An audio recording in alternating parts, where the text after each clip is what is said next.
శ్రీ మాత్రే నమః. అందరికీ నమస్కారం.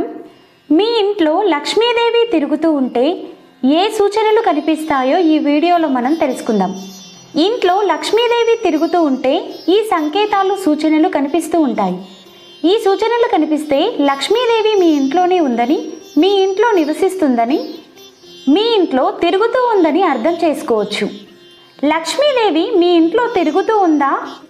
మన ఇంట్లో లక్ష్మీదేవి తిరిగితే ఆ విషయం మనకు ఎలా తెలుస్తుంది అని చాలామందికి ఒక సందేహం ఉంటుంది. అలాంటి సందేహాలేమీ అవసరం లేదు. లక్ష్మీదేవి ఏ ఇంట్లో అయితే ఉంటుందో ఆ ఇంట్లో అప్పుడప్పుడు తిరుగుతూ ఉంటుంది. అందుకే మన పెద్దలు పూర్వం రోజుల్లో అమ్మవారు తిరిగే సమయం అని చెప్పుకునేవారు.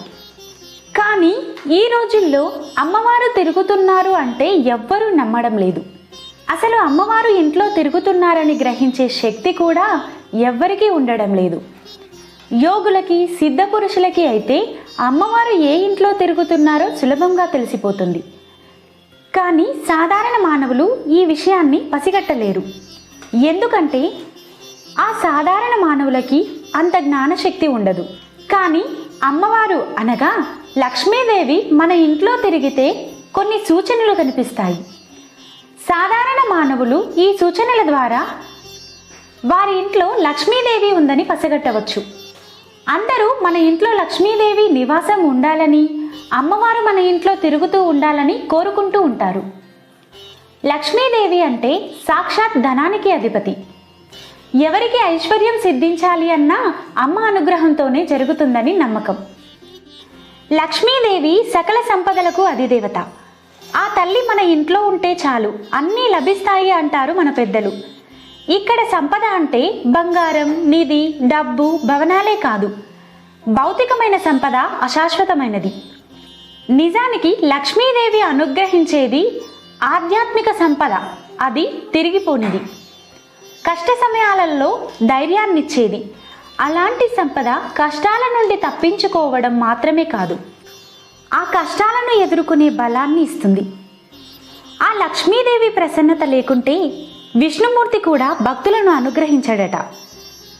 సదాచారం, సత్ప్రవర్తన, లక్ష్మీదేవి ఆహ్వానాలు ఈ రెండూ ఉంటే ముందు లక్ష్మీదేవి అనుగ్రహం తర్వాత విష్ణుమూర్తి అనుగ్రహం కూడా పొందవచ్చు. అందుకే అందరికీ ఆ లక్ష్మీ కటాక్షం అవసరం.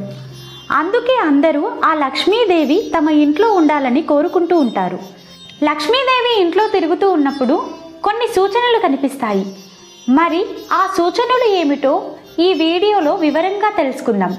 మొదటి సూచన ఏమిటి అంటే ఇంట్లో మంచి సువాసన రావడం. అది కూడా మనం ఎలాంటి సుగంధ ద్రవ్యాలు వాడకపోయినా ఇల్లంతా సువాసన వస్తే ఆ ఇంట్లో లక్ష్మీదేవి తిరుగుతూ ఉన్నట్లు.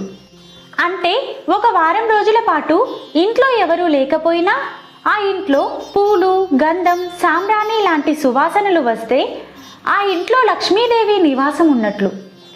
మీరు లేని సమయంలో ఆ ఇంట్లో లక్ష్మీదేవి తిరుగుతూ ఉన్నట్లు మీరు అర్థం చేసుకోవాలి. అమ్మవారు ఇంట్లో తిరిగితే ఇలా మంచి సువాసన వస్తుంది. నిత్యం ఏదో ఒక మంచి సువాసన వస్తున్నా ఆ ఇంట్లో అమ్మవారు తిరుగుతున్నారని అర్థం. లక్ష్మీదేవి ఎవ్వరూ లేని సమయాలలోనే ఎక్కువగా తిరుగుతూ ఉంటారు.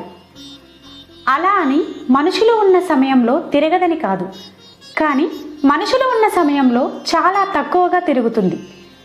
లక్ష్మీదేవి ఆ సమయంలో మంచి సుగంధపు వాసనలు వస్తుంటాయి.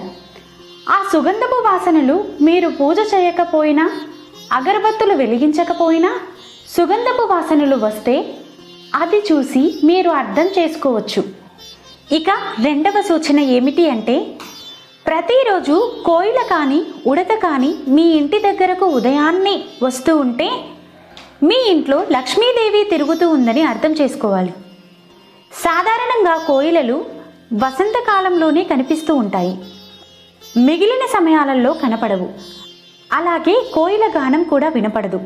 కానీ కొంతమంది ఇంటి దగ్గర మాత్రం కోయిలలు ఉదయాన్నే రావడం ఆ ఇంట్లో వారు చూడడం జరుగుతుంది. ఏ ఇంట్లో అయితే లక్ష్మీదేవి తిరుగుతూ ఉంటుందో ఆ ఇంటి దగ్గరికే ఇలా కోయిలలు వస్తూ ఉంటాయి.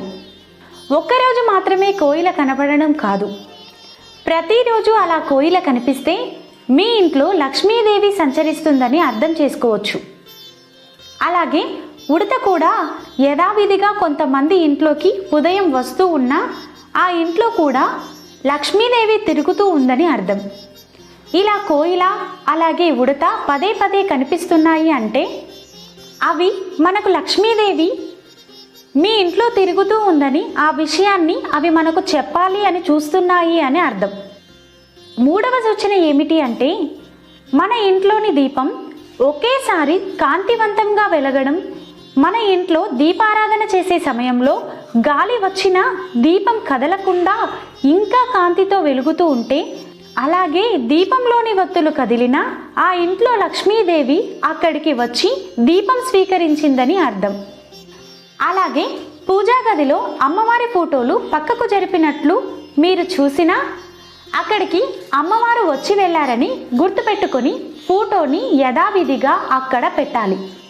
ఇలా అమ్మవారు ఇంట్లో నివాసం ఉండాలన్నా తిరగాలన్నా అదృష్టం ఉండాలి.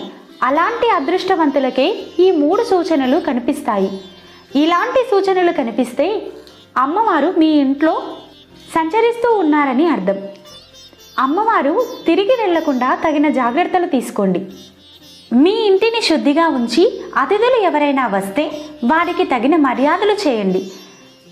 అప్పుడు అమ్మవారు మీ ఇంట్లో స్థిర నివాసం ఉండి అష్టైశ్వర్యాలు మీకు కలిగేలా చేస్తుంది. ఇది ఇవాల్టి కథ. ఈ వీడియో నచ్చితే లైక్ చేయండి. అలాగే ఇలాంటి మరిన్ని ఇంట్రెస్టింగ్ వీడియోస్ కోసం మన ఛానల్కి సబ్స్క్రైబ్ చేయండి. Thank you for watching.